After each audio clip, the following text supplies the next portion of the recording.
Sa video ay makikita natin ang dalawang babaeng nag-video ng mga oras na ito ay wala silang kamalay-malay. Makakaranas pala sila ng isang nakakapangilabot na pangyayari. Pagmasdan natin ang video.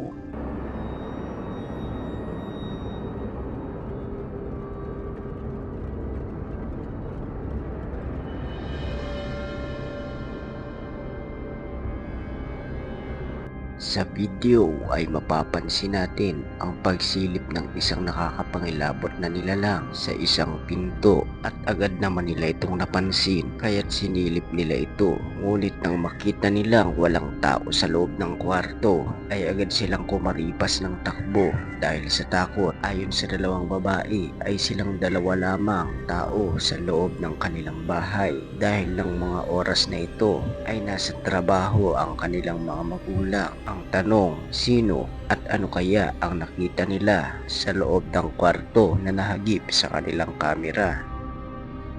Ang susunod na video naman ay nakakapangilabot ang mga eksena. Sa video ay makikita natin ang isang babae na tila ba ay sinasapian. Mapapansin pa natin na nakasuot ito ng isang uniform, isang senyales na isa itong estudyante. Makikita rin natin na tila ba ito ay kinukung fu ng isang lalaki na hindi niya pinapatamaan, ngunit para ba itong isang ritual upang mapaalis ang espiritong nakasapi mula sa katawan ng babaeng ito.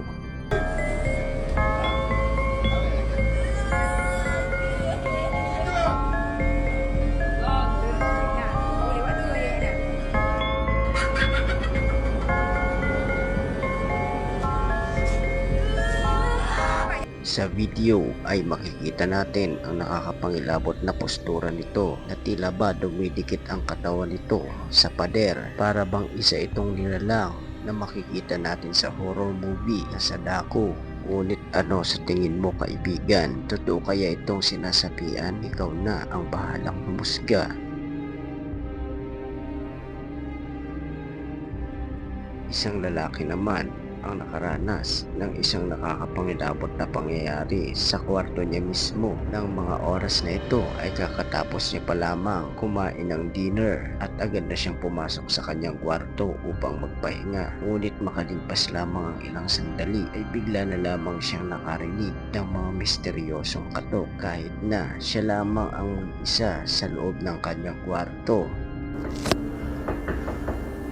Chicos, yo voy a filmar esto porque después me dicen que es mentira. Ustedes escuchan ese ruido, ¿no? Porque... Pará, no puede ser.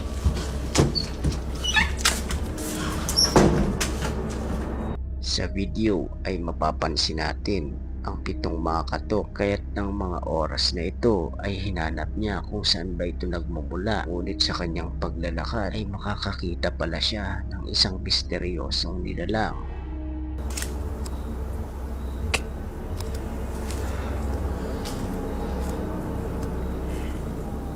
¡Ey!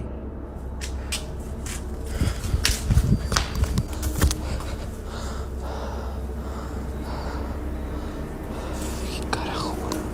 Quiero que vean el frío que hace.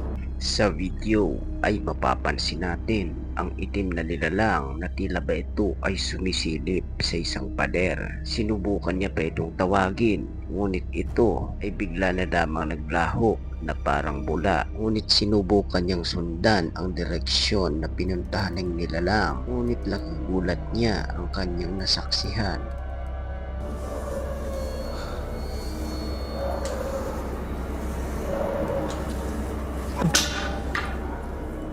Sa video ay mapapansin natin ang kusang paggalaw ng isang bakal na duyan kahit na wala namang kahangin-hangin ng mga oras na ito. Ang itim na nilalang kaya na kanyang nakita ang nagpagalaw sa duyan na ito. Ano sa tingin mo kaibigan? Ikaw na ang bahalang humusga.